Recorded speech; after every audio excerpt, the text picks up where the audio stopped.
Welcome here to Wake Up Call with Dan Tortora inside the Great Lakes Honda City studios. Great Lakes Honda City coming to you on 7140 Henry Clay Boulevard in Liverpool, New York. They're open for sales and service Monday through Saturday and all the time online at greatlakeshondacity.com. I am picture in picture with someone who is no stranger to Wake Up Call with Dan Tortora, and that's Dion Tank Wilson Jr., who I got to celebrate right after the draft, signing as an undrafted free agent with the Baltimore Ravens. They are known for their defense historically, that harassment, all out, get after you. The Ravens flock is no joke on defense, and now they got another D lineman to help them out in being a harassment to everything in the AFC North, in the AFC, and across the country in the NFL. So happy for Syracuse Orange defensive line alum Tank Wilson, who's here with us today. Tank, how we doing? I'm doing well. I'm blessed today. And Tank, bring me into it. So, the draft happens. It ends shortly after the draft. You signed with the Baltimore Ravens. How quickly after the draft were you receiving phone calls when the seventh round ended? Like literally mid seventh round. Okay. Yeah. So I got contacted pretty quickly. So while the draft is going on, you're getting phone calls. So was it a bunch of different teams? Bring me into it. Kind of what was happening with your agent Um, and with everything going on. really, there was just contacting my agent. My agent was making sure, shout out to Cameron Nash. He was just making sure that I was good the whole time. He was really in the war room for me, really.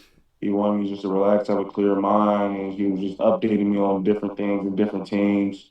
A handful of teams, reaching out and talking to him. So that was really it for me on my end. It was really my agent that, was talking to the teams for my behalf. And I know that, you want to hear your name called in the draft, but during, like you said, mid seventh round, your agent's getting all these phone calls. Did it matter to you whether you saw your name on the ticker or you didn't? Or was it more like, hey, as long as I got an opportunity, I don't care if it's during or after the draft? Yeah, I didn't really care. I just wanted the opportunity. All I need is a pinky toe inside the door. That's it.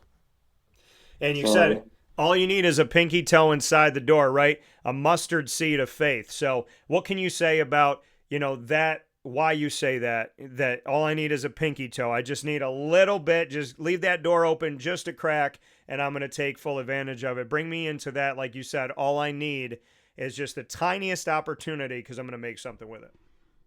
that's just been the type of guy that I am my whole life.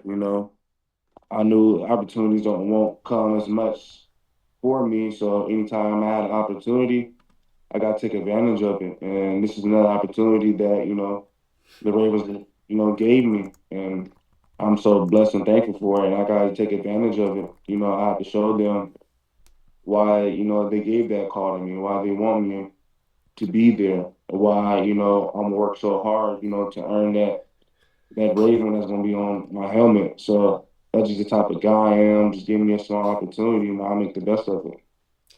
Like you said, all I need is that pinky toe in the door. Just give me a little bit of an opportunity. You said that that's how your life has been, right? That you've gone through adversity. You and I have told your story before here on Wake Up Call at length. What has your life taught you at this point when it comes to your dreams, your aspirations, and the adversity that you faced? What have you learned about your path to what you want in life? Man, nothing's gonna be easy. Unfortunately, me, everything's gonna have adversity. It's gonna be a hard time, but hard time makes strong men. And I think that's what God built me for.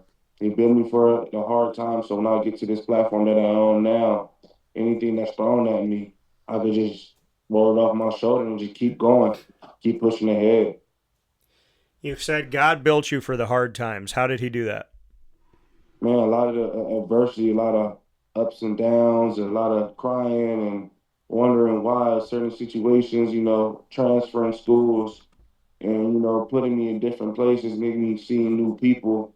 He put me through a lot of things where a lot of people probably would have broke, probably would have quit football, probably would have stopped playing after college was done. And he put me through a lot of tests for me to get to this point where there's nothing that could stop me. You said God put you through a lot of tests. How did you know that there was a greater design behind it? Some people don't think it's God, don't believe in God, don't have a faith. So when adversity struck, why did you believe that there was a bigger plan and a person behind and a being behind that plan? Honestly, it's just a feeling. It just like one, I'm not the only person that went through this before, and two, if I really wanted to, I could have just gave up. And but the bigger purpose is I'm the first person in my city to become an NFL player. I'm something. There's a bigger picture. You know, I do a lot for other people, and I want people to know like the dream and the aspirations. You know, of course, it's for myself, but you know, one man could change a whole city, could change a whole town, and I want to be that guy. And that was my calling. That to make people laugh, have joy, be proud of something. I want a kid to be just like me, come from Paris, California, to be proud that hey, I can make it out of NFL from here, and I'm the guy that want to give the city hope, and that's my bigger purpose. Well, and you just said it, coming from Paris, California, you said, I'm the first person ever to make the NFL from this city. What does that tell all of the kids growing up, whether they're playing football, whether they're playing a sport, boy, girl, whatever they're doing? What should this say to Paris, California? What you're doing right now in this moment, what should this tell the kids of that community, no matter what they're striving toward? Hey, chase your dreams, but work really hard at it. Just chase them, you know, and to do it for yourself. Mom and dad might not understand the things you trying to achieve, but you got to go do it. You got to make people believe in a crazy dream that you have. Make them believe in it, and just keep going. Believe your dreams. Work hard. There's nothing wrong with working hard. If you work hard, let it be the person that you are. And at the end of the day, when you look up and you got all these things and you could be able to provide for your family, just know you put in the work, you put in the time, and you will reap the benefits. It may not be now, it may not be a month from now, it may not be even 2, 3 years from now. But you're gonna look up, be like, hey, I put in the hours, I put in the time. Now I'm reaping the benefits. I'm doing all these extra things. I'm making financially, I'm all good. Hey, that's all it's about at the end of the day. Dion Tank Wilson Jr. here with me on Wake Up Call with Dan Tortora inside the Great Lakes Honda City Studios after signing with the Baltimore Ravens here in 2026 as an undrafted free agent. You said, hey, even with family, sometimes you got to be the one that not sometimes, all the time, you got to believe in your dreams. You got to believe in yourself. You got to bank on yourself. Even if the people that love you the most don't understand and they think it's crazy or they think it's impossible, bring me into how that has been in your personal life. That if you had a family member or a friend or somebody you were dating or a teacher or whoever, when you said, like, hey, I want to go to the NFL, and this person really cares about you, and they go, Tank, I love you to pieces, but I think this is impossible. I think it's crazy. Why did you not let their thought or their limit for you? Why did you not allow them to limit you? Or if you told them something and they said it was crazy, why didn't you believe that? I didn't believe it because shoot, I'm crazy enough to go chase it. I took the when I used to hear that a lot, it was more of like, hey, they just coming from a place of not understanding, but it's a place of love. They will probably never understand the dream or feel the same emotions that I have about this certain attachment, so this certain goal that I have with myself. Yeah. And only thing I could do is just prove them that, hey, it's possible. Nobody knew that we're gonna have an NFL player in the city of Paris. But in my eyes, I was like, hey, why not me? Why not be the first one? And I accepted very early in my career, like, hey, you ain't gotta understand. I'm gonna just show you. And when the time comes, hey, he was like, hey, you proved me wrong, or hey, like you did it. You said you was gonna do something and you did it. And that's become a part of being a person of your word. Did you have those conversations after you signed with the Ravens? Did you have people say to you, hey, I didn't believe it, I couldn't see it, but you did it? Did you have those conversations? Uh, no, but you can tell like some of the people that didn't have all the way the faith of that dream. But at the same time, knowing me as a person, I'll just be like, hey, yeah, I still show them love. I kind of forget about the conversation because, like, hey, they didn't know. They didn't understand. They didn't walk the same path. They didn't, go through the times, the ups and downs for it. So that's all right. So for you, like you said, you believed. You said, I'm crazy enough to do it. And as you're talking, I'm finding so many parallels in my own life to what you're talking about. So I get it. I understand you more than you know, Tank. And I mean, I'm asking you a question that people probably ask me, but I want to know it from your point of view. Why be crazy? Why be the only person in your corner? Why be the one that says, hey, I'm going to be the first one? I'm going to be the precedent. I'm going to be the one that starts this. I don't need anybody to show me the way. I'm going to be the one that shows other people the way. Why were you crazy enough to believe and are crazy enough to believe that you could do what had never been done before? Man, when you lose enough in life, you'll understand where it gets to a point where I have to win. I gotta win. I lost a lot of people. I lost a lot of time spending time with family, and it's not the good and negative times. It's just about like I've been through so much.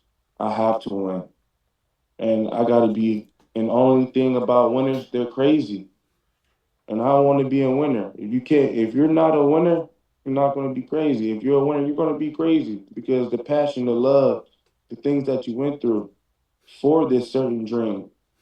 You have to be. That's a part of the requirement if you want to be a winner. That's the fine print. You have to give something up in order to get something. You have to give up your sanity. And at a young age, I was fine with that. And how do you describe essentially what you're saying, which is good crazy, right? You know, people say crazy and it's a negative thing, but there is something to be said that you got to be crazy to chase the dreams that you want and you aspire for. I mean, Thomas Edison said, I'm going to make light. And people said, you can't make light. The sun is light. And he, no, I'm going to put it into something. I'm going to create it. He creates the light bulb. He was crazy. There was a bunch of people that thought the earth was flat, not round. And so the people that said, no, it's round, those people were crazy. There's a lot of things that have happened in life that people have thought were crazy. And I mean, everything that Jesus did in his time on this planet, a lot of people thought was crazy, impossible, didn't make sense. Why would he do that? Why would he say that? Why does he think that? I mean, they wrote MON-FRI above him when they crucified him, which means Jesus of Nazareth, King of the Jews, but they didn't mean it. It was to mock him. He was like, Mm. this is who I am. And they're like, no, you're not, but we'll put it up there as kind of a joke to you. So the most notable beings, and Jesus being the highest of the high, but the most notable beings on this planet that have made change in this world, that have brought something to this world, were at some point considered to be crazy. So, how would you define what it is to be crazy in a good way, which is essentially what we're talking about today? And it goes into work ethic and people seeing it. You know, if you put in time for my training, for example, the biggest fear that I had, is going back to my city and not being the person who I am right now. But at the same time, I knew the path I was on. I knew I was going to go.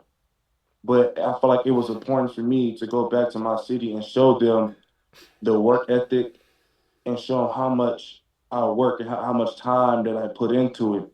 So I'm going to train at my old high school, going to train at my old training facility, and it's sending me every single day, Monday through Saturday during training. Yeah. And it's like, dang, bro, you work so hard, you go hard every single time.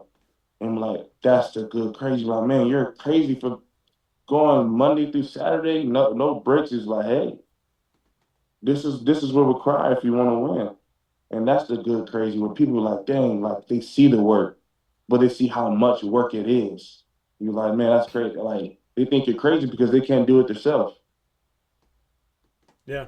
And the work that you put in. I remember going to Syracuse Pro Day, and here you are dressed all in black, and you're getting after it in one of the drills, and they got you, showing your agility and then showing your power.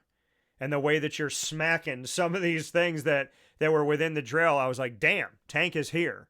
That was the feeling I got when you were showing and almost every NFL team was at Syracuse Pro Day, when you were in front of almost the entire league.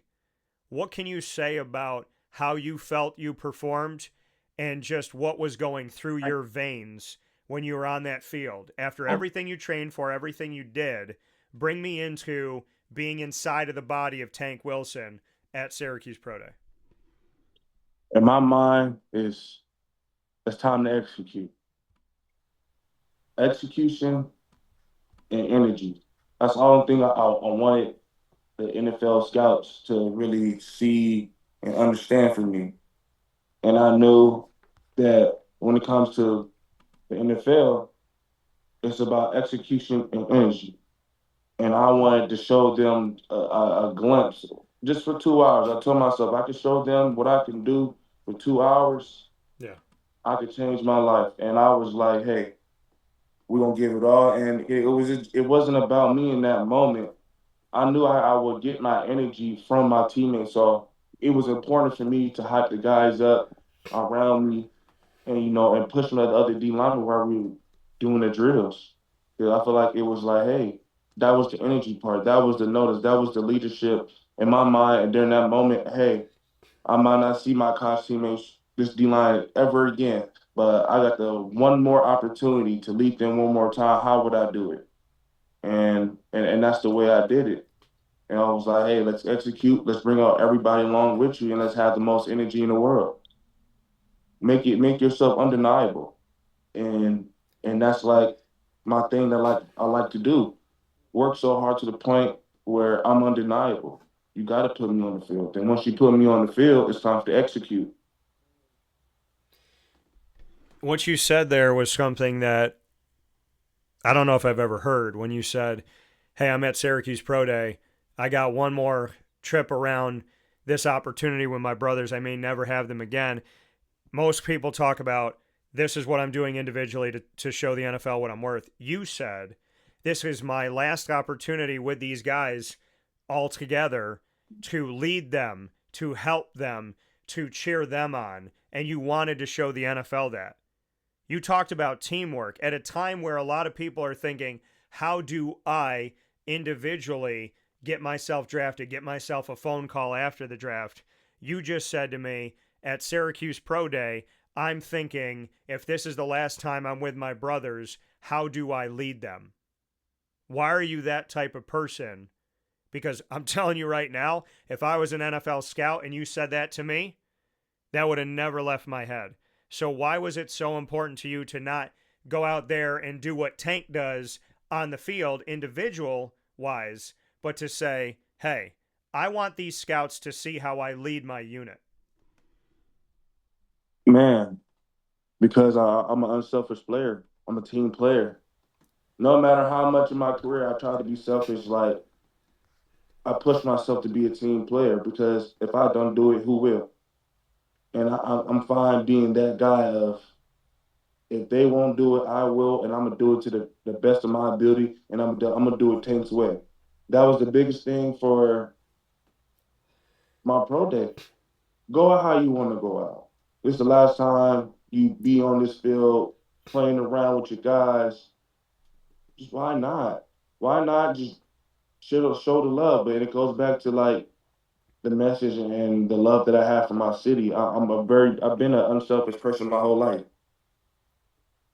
and I just know I don't want to be at the top by myself. If you're at the top by yourself, it's lonely up there.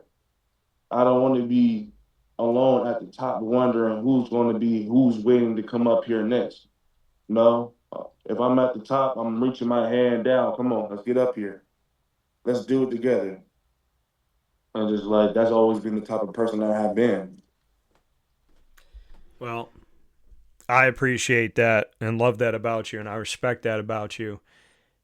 I don't know if this is going to make you laugh, but I feel it. You look like a Raven. When I Yeah, think about the Baltimore Ravens, there's a certain type of player I'm looking for.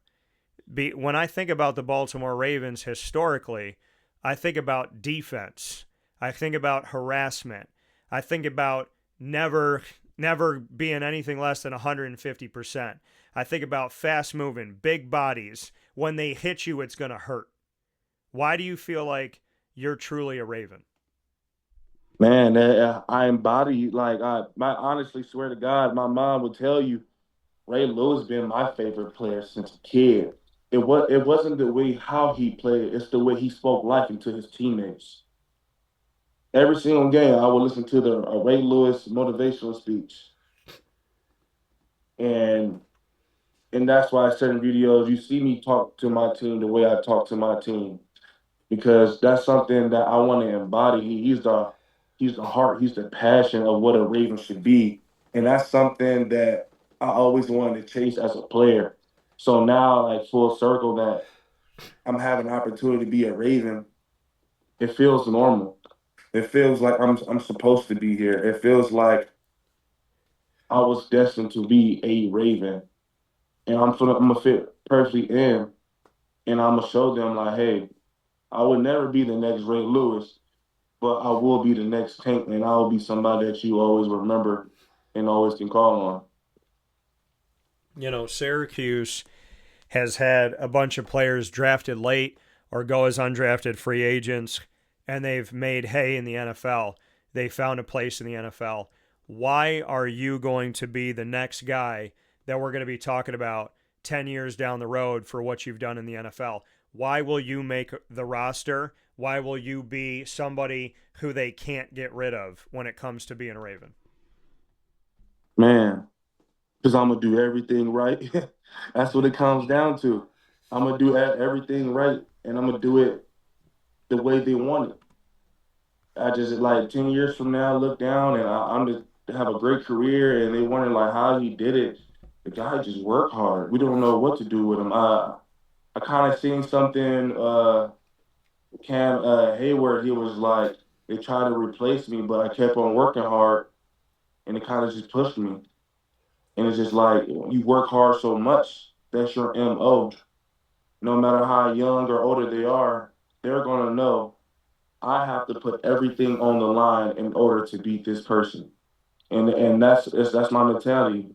You got to kill me to stop me. And last time I checked, I ain't got no death date. I love it. I love the energy. I love the words that come from you because not only are the words inspirational, but I can feel the weight behind them. It's not like you're just saying great things and great quotes. It's not empty. Right? You're saying great things, but there's something there. Where does that come from? Like your soul is so much at the surface of you, Tank. Why are you like that? How did you get like that? Have you always been like that? That when you speak, you evoke in other people, like you bring it up in me when I hear you talk. My soul's kind of like, all right, he's awake, it's awakening you better be ready. Have you always been that type of person to kind of bring out the best in people? Have you always Yeah, been that person that where your soul is at your surface, so to speak? man. Like, yeah, I've always been that type of person. I couldn't understand it. It was a point in time in high school where I tried to fight it, where I just tried to like worry about myself, but it's built into me where I gotta be able to lead. And I don't know. It's just like that's just how I was. Like you got to speak life into people. Yeah. You speak life into people, it gives passion, gives determination, it gives energy, it gives the want to eat. I want people to feel like, hey, once Tank talks and he says what we got to do, let's go out there and do it and let's have fun doing it.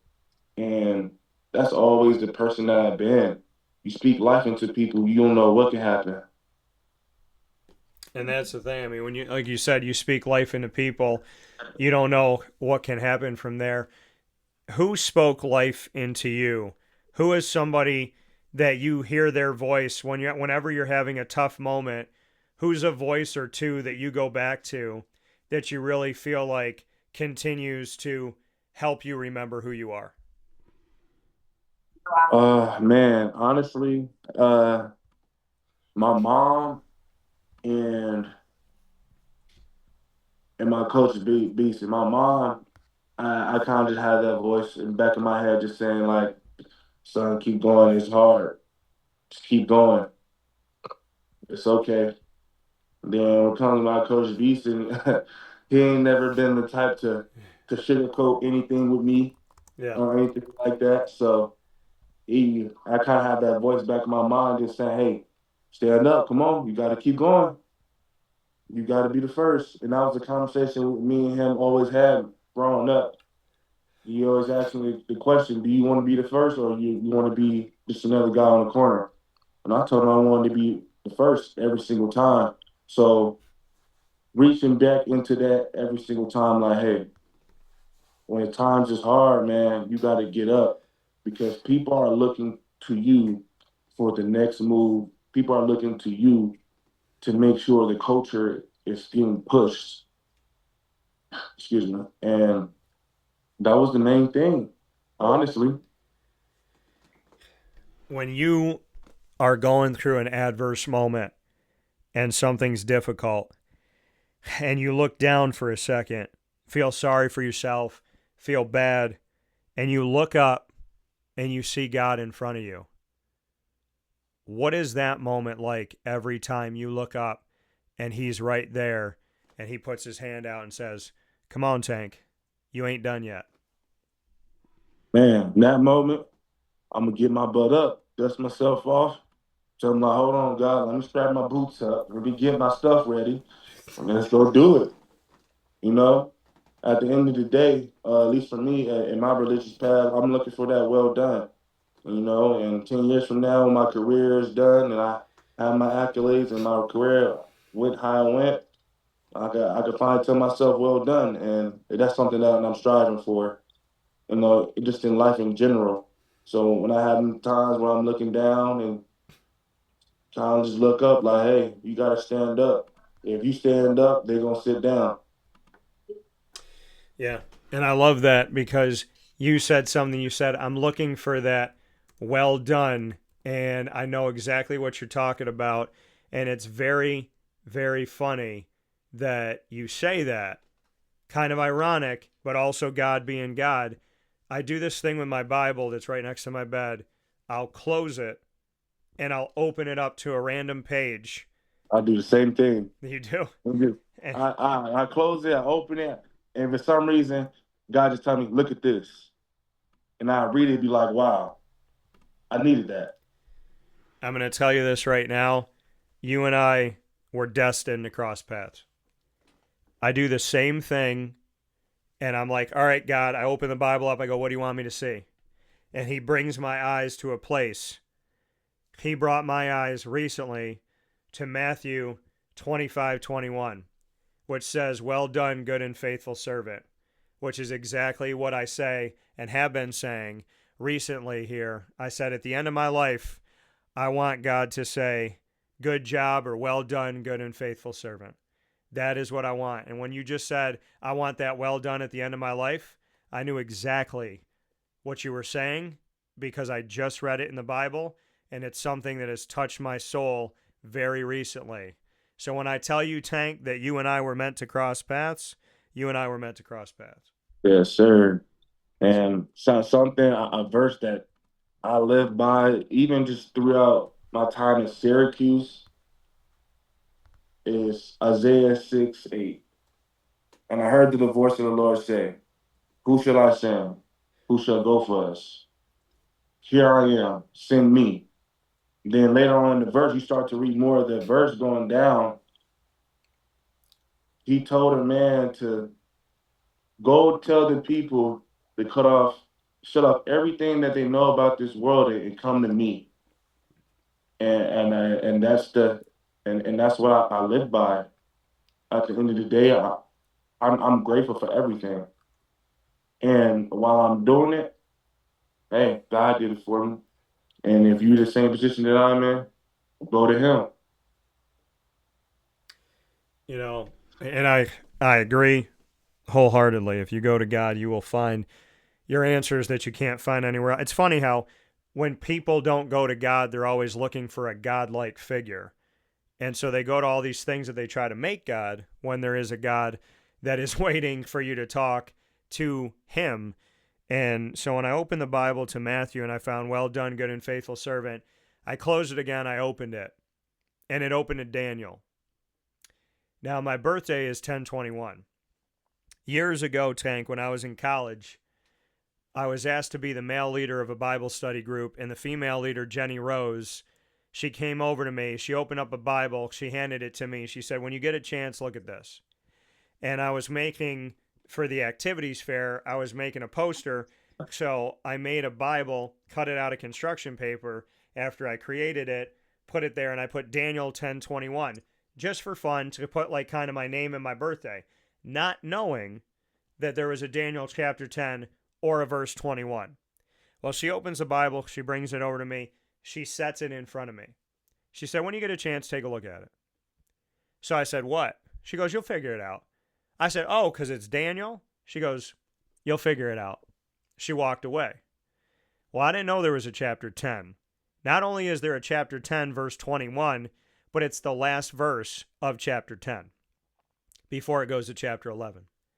And in that Bible verse that is my birthday, it says, "But let it be known in the book of truth, no one will stand for me except Michael, your prince." My name, my birthday, that verse mentions my middle name and only my middle name. And what did I That's open the crazy. Bible to most recently after opening up to "Well done, good and faithful servant"? I opened it up to the exact page of Daniel 10:21. So That's tough. when I tell you he's working, man, he's working. Working. So, what do you want to say to God now that you're a part of the Ravens flock? Thank you. But I know my job is not done yet. It's so much to do. But I'm thank you. I'm thankful for giving me the recognition that I long strive for.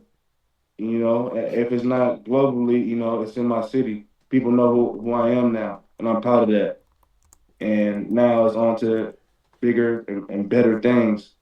And hey, let's keep going. So you got a new head coach. So for you, it's a new head coach for you coming from Fran Brown, but it's a new head coach for the Baltimore Ravens in general after many years with John Harbaugh.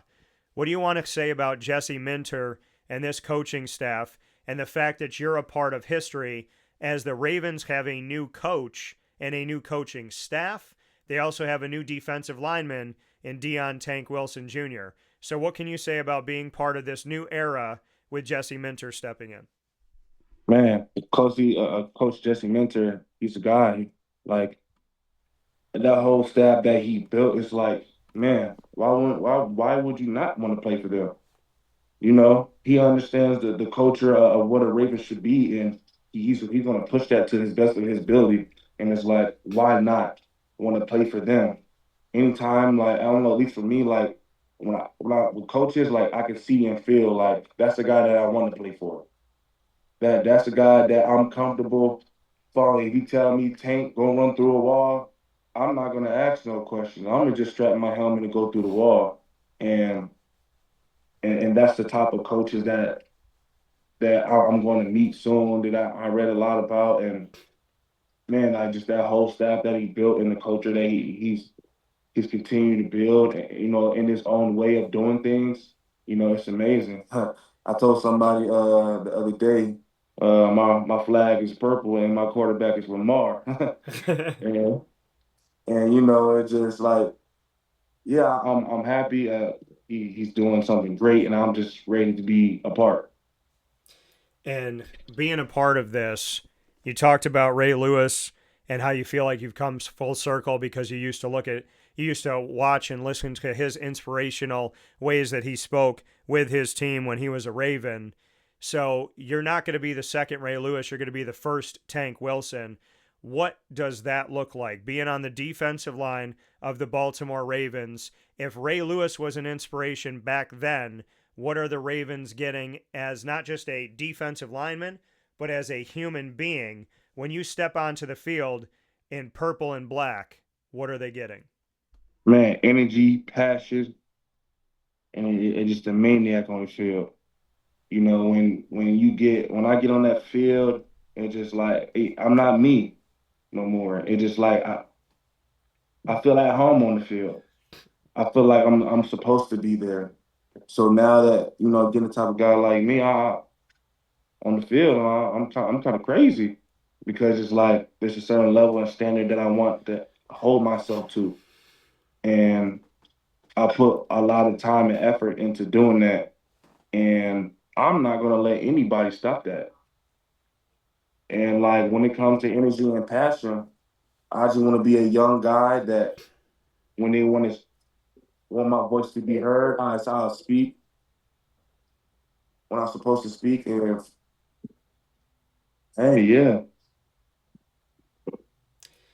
For this Ravens defense, what do you want them to know? Like you said, when you get on the field, you just switch into a different place, you're in a different gear, and you're a maniac on the field. We know historically the Ravens defense is a nightmare. How is Tank Wilson going to be the keeper of the nightmare realm, so to speak? Man, being relentless, honestly, relentless. If I get to the point of my career and I'm still on the Ravens, I want to be the guy that they look to. Like, hey, come on, we gotta go. We can't slack on no plays. We gotta go full speed every single time we get a chance to be on this field. And it gotta be relentless. It gotta be fast. It gotta be hard every single time. And that's just like we just go hard every single time. And that's something that I'm going to build myself up to. Just be it as a player, as a person, then eventually becoming a leader. Tank Wilson here with us. Wake Up Call with Dan Tortora inside the Great Lakes Honda City Studios. Players never get to ask the questions except for when you're on Wake Up Call. So, Tank, we're going to go back and forth. We're going to ask any topic, any question. I have to answer it. So do you. You'll start with asking me, and then I'll ask you. We'll go for a few here. What's your first question for me? Um, if you had to play any position on the field, what would it be? Man, that's a good question. So, I would say I'd want to play running back because I know that I can make moves. I just don't want to get hit by a guy like you. So I'd have to make some real quick moves on the offensive line with the offensive defensive line area and get out into the open field and take off. But I like running the ball. I also like playing DB because I love being able to read somebody and pick the ball off and jump the route. So I'd say put me as a running back because I'm 5'8", same height as Maurice Jones-Drew. Let me be scrappy, low center of gravity, and get after it. And or let me be a defensive back so I can step in front of somebody and take that ball away. I would say Yeah, that. man. My question back to you, Tank. Huh.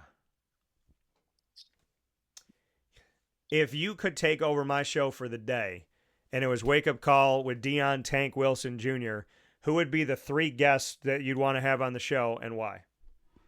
Um, okay. I probably have it's gonna be funny, but I probably have Drewski there just for the comedian aspect. Okay. Um, honestly, you got I gotta go with Shaq. Okay. Right. Drewski, Shaq, who else? I'm trying to think.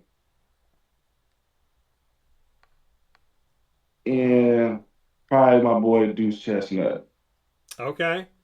Yeah. Why those three? You said Drewski for the for comedic side, but why Shaq and why Deuce? Well, like Shaq, like we both big dudes. Like, well, of course, he's way bigger than me, but we both big dudes that we goofy playing around too much. Okay.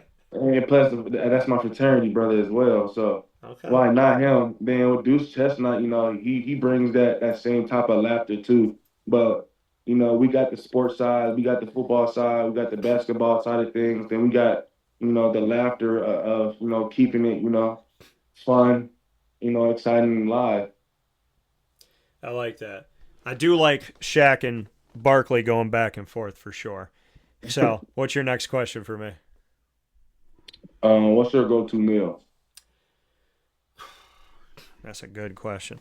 I would probably say I don't know, I'm big on like bowls right now. So I'd say, rice, bunch of vegetables. I like this kind of deconstructed sushi thing where it's like shrimp, avocado, edamame, rice, some like kind of onion pieces, carrots, and then I put some Peter Luger sauce on there, which is good on shrimp. It's good on steak. It's good on chicken. It's good on everything. But I'd probably say like a deconstructed sushi bowl. I'd say because it's healthy, tastes good, Yeah, it's refreshing. So I'd say that cucumber, some of that too.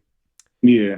My question back to you, Tank: if Baltimore was about to have the Tank signature meal that they're going to sell at the Ravens Stadium and they want to go get the tank, what's going to be the tank? What is that meal sold at the Ravens Stadium? A 15-piece hot lemon pepper wing with a large soda. All right. I like my lemon peppers. Pizza Man does a good lemon pepper in Baldwinsville, New York. So I'll rock with the lemon pepper. I can respect that. What's your last question for me? Hmm. What was always your dream car growing up? Man, I'd probably say a Jaguar, but now, I mean, I like the butterfly doors, and I like the DeLorean from Back to the Future. So Mm-hmm. I think I'd like to have a time machine with the butterfly doors. That Yeah. that would be mine. All right, Tank. My last question for you: if you could go up against any quarterback currently in the NFL in your first season in the NFL, you're lined up on the D line, and here's Tank Wilson. What quarterback would you like to be the first sack that you get in the NFL, and why choose that quarterback? Um, so I got a lot of family members that are Chiefs fans. Okay. So Patrick Mahomes, we actually had long conversations about this. Okay.